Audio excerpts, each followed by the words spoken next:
પૌવા અને બટાકાની ટિક્કી ખાવાનું મન થાય તો આ રીતે ઝટપટ બનાવો. ઝટપટ ટિક્કી રેડી પણ થઈ જશે અને એની સાથે તૈયાર કરો એકદમ ચટપટી ચટણી. તો એના માટે સૌથી પહેલાં આપણે એક કટોરી લઈશું નોર્મલ પૌવા, જેને આપણે પોહા કહીએ છીએ, એટલે કે સવારમાં જે નાસ્તામાં પૌવા બનાવીએ છીએ ને એ પૌવા લેવાના છે. હવે એને 1 થી 2 પાણીમાં સરસ રીતે આપણે વોશ કરી લઈશું, જેના કારણે એની અંદર જેટલી પણ ઇમ્પ્યોરિટી છે એ દૂર થઈ જાય. હવે આવી રીતે આપણે સરસ રીતે આને પાણીથી અલગ કરી લઈશું અને આ પૌવાને આપણે થોડા મેશ કરીશું, કેમ કે મેશ કરીશું ને તો એની જે બાઇન્ડિંગ છે ને સારી આવે.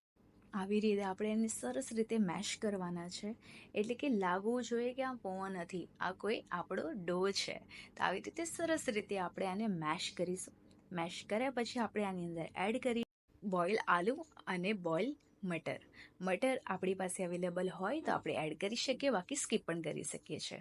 તો કમસે કમ મેં 1 વાટકી પૌવાની સાથે 3 આલુ યુઝ કરે છે, એટલે કે 3 આલુ યુઝ કરે છે. હવે ચોપ્ડ આપણે લઈશું આની અંદર કેપ્સિકમ. એક નાનું કેપ્સિકમને આપણે સરસ રીતે ચોપ કરી લઈશું. એની સાથે એક મોટી પ્યાઝ એટલે કે ડુંગળીને આપણે ચોપ કરી લઈશું. હવે આપણે એની અંદર એડ કરીશું મસાલા, એટલે કે જીરા પાવડર, મીઠું, હળદર કલર માટે, થોડો એનાથી કલર સારો આવશે. પ્લસ એની સાથે એડ કરીશું આપણે મરચું, જેટલું આપણે તીખું ખાતા હોય અકોર્ડિંગ આપણે મરચું એડ કરીશું. થોડું આપણે એડ કરીશું ચીલી ફ્લેક્સ અને થોડો એડ કરીશું આપણે ઓરેગાનો. એના કારણે એનો જે ટેસ્ટ છે ને ટેસ્ટ પણ સરસ આવશે. અને એની સાથે આપણે એડ કરીશું બહુ બધા ધાણા. હવે સાઈડમાં આપણે લઈશું વ્હાઈટ તલ. તલનો યુઝ ક્યાં કરીશું એ પણ લાસ્ટ સુધીમાં તમને ખબર પડી જશે. હવે આ જે મિક્સર આપણે રેડી કર્યું છે ને સરસ રીતે મિક્સ કરી લઈશું એકદમ હલકા હાથોથી.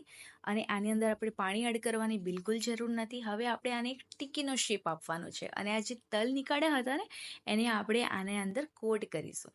એનો જે ટેસ્ટ આવશે ને ટિક્કી એકદમ ટેસ્ટી લાગશે અને ખૂબ જ ચટપટી લાગશે, એટલે કે બહારથી એકદમ ક્રિસ્પી અને અંદરથી એકદમ નરમ. તો બસ આવી રીતે ટિક્કીનો શેપ આપીને તલ સાથે કોટિંગ કરીને આપણે બધી ટિક્કી એકદમ સરસ રીતે રેડી કરી લીધી છે. તો કમસે કમ આપણે આટલા જે મિક્સર હતી એમાંથી કમસે કમ 10 જેવી ટિક્કી આપણી રેડી થઈ ગઈ છે. હવે સાઈડમાં આપણે લઈશું ઢોસા પેન, કોઈ પણ નોનસ્ટિક પેન આપણે લઈ શકીએ. એમાં એડ કરીશું ઓઇલ અને પછી આ જે ટિક્કી છે એને આપણે સેટ કરવા માટે મૂકી લઈશું. હાઈ ટુ મીડિયમ ફ્લેમમાં આપણે આને સરસ રીતે શેલો ફ્રાય કરવાની છે, એટલે કે ડીપ ફ્રાય કરવાની જરૂર નથી. બસ આવી રીતે આપણે આને શેલો ફ્રાય કરીશું. 2 તરફથી આપણે સરસ રીતે આને ગોલ્ડન બ્રાઉન થાય ત્યાં સુધી આપણે આને કૂક કરવાની છે.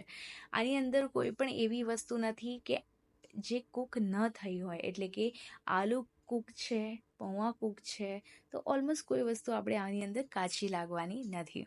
આ મેથડથી એક વખત ટિક્કી જરૂરથી ટ્રાય કરજો. ખૂબ જ ટેસ્ટી બને છે અને એકદમ ચટપટી બને છે. નાના હોય કે મોટા હોય બધાને આ ટિક્કી ખૂબ જ ટેસ્ટી લાગવાની છે. આ મેથડથી એકવાર જરૂરથી ટ્રાય કરજો. અને જો વિડીયો પસંદ આવ્યો હોય ને તો લાઇક, શેર અને કમેન્ટ કરવાના ના ભૂલતા. અને જો ચેનલ ઉપર નવા છો તો પ્લીઝ ચેનલને સબસ્ક્રાઈબ કરજો. હવે આપણે એની સાથે ચટપટી ચટણી રેડી કરી લઈએ. એના માટે 4 થી 5 આપણે લીધા લસણ, 2 થી 3 આપણે લીધા લીલા મરચાં, જે આપણે થોડા એને બ્રેક કરી લીધા છે. હવે એની સાથે આપણે એડ કરીશું થોડાક પુદીનાના પાન, કેમ કે પુદીનાથી જે ચટણી છે ને એકદમ ચટપટી બનશે. હવે આપણે એડ કરી લઈશું કોથમીર, એટલે કે ધાણા. બહુ ધાણા નહીં અને બહુ ઓછા પણ નહીં, મીડિયમ આ જ ક્વોન્ટિટીમાં આપણે એડ કરીશું. એની સાથે મેં લીધી છે ભુજિયા, એટલે કે આલુ ભુજિયા. નોર્મલ કોઈ પણ ભુજિયા આપણે આની અંદર એડ કરીશું. એની સાથે એડ કરીશું આપણે સ્વાદ અનુસાર મીઠું, કલર માટે લઈશું થોડી હળદર અને આપણે લઈશું 1 ચમચી જેવું લાલ મરચું. જો આપણે થોડું ઓછું સ્પાઇસી ખાતા હોઈએ તે પ્રમાણે આપણે મસાલા એડ કરીશું. સાથે એડ કરીશું થોડું અડધી ચમચી જીરું એડ કરી લીધું છે અને અડધી લીંબુની ફાળ, એટલે કે લીંબુનો રસ આપણે એડ કરી લઈશું. 2 થી 3 ચમચી આપણે પાણી એડ કરીશું અને સરસ રીતે આને ગ્રાઇન્ડ કરી લઈશું. ગ્રાઇન્ડ કર્યા પછી જે ચટણી છે ને આવી રીતની આપણી ચટણી સરસ મજાની રેડી થશે. આ ચટણી કોઈ પણ ફૂડ સાથે ખૂબ જ ટેસ્ટી લાગે છે. એકદમ સ્પાઇસી, ચટપટી, બધી રીતે કમ્પ્લીટ એક ડીશ આપણી રેડી કરશે. તો બસ આવી રીતે ચટણી અને ટિક્કી આપણે રેડી કરી લીધી છે. તો ગરમા ગરમ એન્જોય કરો.